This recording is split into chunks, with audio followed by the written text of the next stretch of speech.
இயேசுவின் நாமத்தில் உங்களை வாழ்த்துகிறேன். உங்களை அன்போடு இந்த காலை உடன்படிக்கை தியானத்திற்கு வரவேற்கிறேன். And you are most welcome to the covenant of the day. God is good. Today is 11th August 2025 Monday. இன்றைக்கி திங்கட்கிழமை. இந்த காலையிலே உங்களை ஆசீர்வதிப்பதிலே நான் சந்தோஷப்படுகிறேன். நேற்று எப்படி ஆராதனைக்கெலாம் போனீங்களா? கர்த்தர் ஆசீர்வாதமாக இருந்ததா? கர்த்தர் உங்களை ஆசீர்வதித்திருப்பார். சரி, இன்றைக்கான வசனம் பார்ப்போம். அது மார்க் 3ஆம் அதிகாரம் 31வது வசனம். Mark chapter 3 verse 31. அதுக்கு முன்பதாக நான் ஒன்றை சொல்ல விரும்புகிறேன். நான் இப்பொழுது பெத்தனி லுதரன் தேவ ஆலயத்திலிருந்து உங்களோடு பேசி கொண்டிருக்கிறேன்.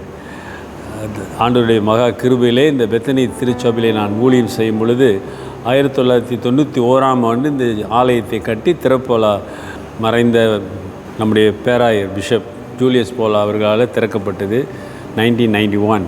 பிரைஸ் காட். இந்த நாளிலே இந்த ஆலயத்திலே இருந்து பேசுவது எனக்கு ரொம்ப சந்தோஷம். சரி, mark 3:31. Then his brothers and his mother came, and standing outside they sent to him, calling him. அப்பொழுது அவருடைய சகோதரரும் தாயாரும் வந்து வெளியே நின்று அவரை அழைக்கும்படி அவரிடத்தில் ஆள் அனுப்பினார்கள்.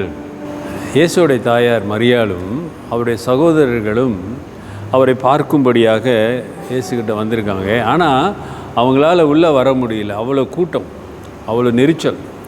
கூட்டம் இருந்ததுனாலே வெளியே இருந்து அவங்க செய்தி அனுப்புகிறாங்க. என்ன செய்தி?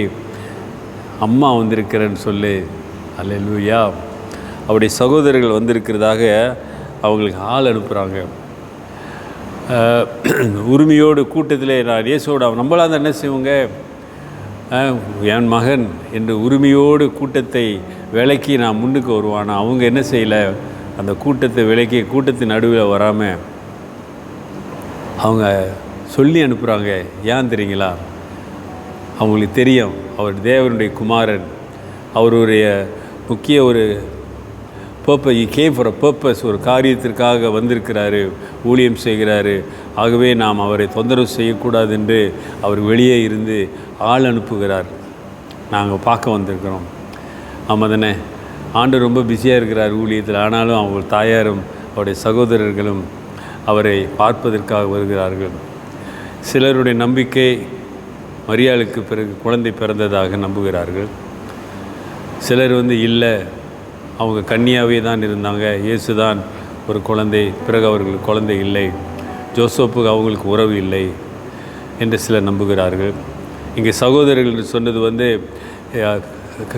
அதாவது சிபிலியன்ஸு, கர்சன்ஸு, சித்தப்பா பெரியப்பா பிள்ளைங்களாக இருந்திருக்கலாம் அப்படி என்று சிலர் வாதிடுகள் உண்டு. எப்படியோ இயேசுவின் சகோதரர்கள் அவர்கள் இயேசுவை பார்ப்பதற்காக வந்தார்கள். தாயாரும் வந்தாங்க. அவர்கள் அழைக்கிறார்கள், இயேசுவை பார்ப்பதற்காக சொல்லி அனுப்புகிறார்கள். அருமையானவர்களே, சில சமயங்களில் சில சம்பவங்கள் மூலம் நாம் கற்றுக்கொள்ளுகிறோம், ஒரு ஒழுங்கை கற்றுக்கொள்கிறோம்.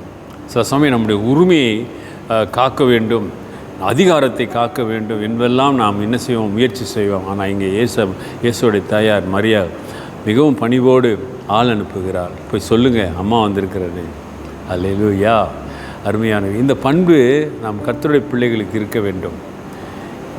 ஆமாம், இந்த பண்பு, இந்த தாழ்மை இருக்க வேண்டும். நீ எவ்வளோ உயரத்தில் இருந்தாலும் கர்த்தர் அவர்களை தெரிந்து கொண்டார். தேவனுடைய குமாரன் பிறப்பதற்கு பாத்திரமாக மரியாதை பயன்படுத்தினார் என்ற அந்த உயர்ந்த அழைப்பு அந்த அம்மாவுக்கு இருந்தது. அப்படி இருந்து அவர்கள் என்ன செய்கிறாங்க? ஆள் அனுப்புகிறாங்க. இந்த மாதிரி நான் வந்திருக்கேன்னு சொல்லுங்கள். அல்லேலூயா. இந்த பண்பு, இந்த அடக்கம் நம் ஒவ்வொருவருக்கும் இருக்க வேண்டும். கர்த்தர் உங்களோடு தான் பேசி கொண்டிருக்கிறார்.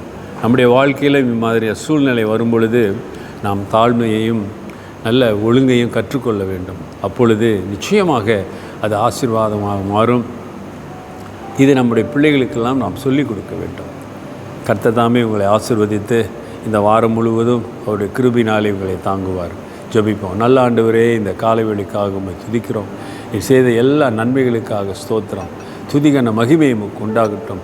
இதை கேட்டுக்கொண்டிருக்கிறவர்கள் ஆண்டவரே, என்னுடைய வார்த்தையின் மூலம் ஒவ்வொரு நாளும் ஒரு காரியத்தை கற்றுக்கொள்ள உதவி செய்யுங்க. தடைகளை நான் முறியடிக்கிறேன். வல்லமை கடந்து செல்லட்டும். I bless them and empower them, Lord. Use them, Lord, for your glory. துதிகான மகிமை கொண்டாகட்டும். இயேசுவின் நாமத்தில் பிதாவே, ஆமேன். நமது ஆண்டவராக இயேசுடைய கிருபை, பிதாவின் அன்பு, பரிசுத்தாவின் ஐக்கியம் உங்களோடு உங்களை ஆசீர்வதித்து காப்பதாக.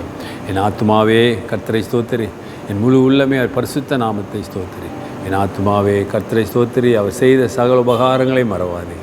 ஆமேன். டியர் பிரதர், சிஸ்டர், சகோதரனே, சகோதரியே, கர்த்தன் கொடுத்திருக்கிற சலுகையை, உரிமையை நீ தவறாய் பயன்படுத்தியிருக்கிறாயா? சோதித்து பாரு. டிக்கே அண்ட் காட் பிளஸ்.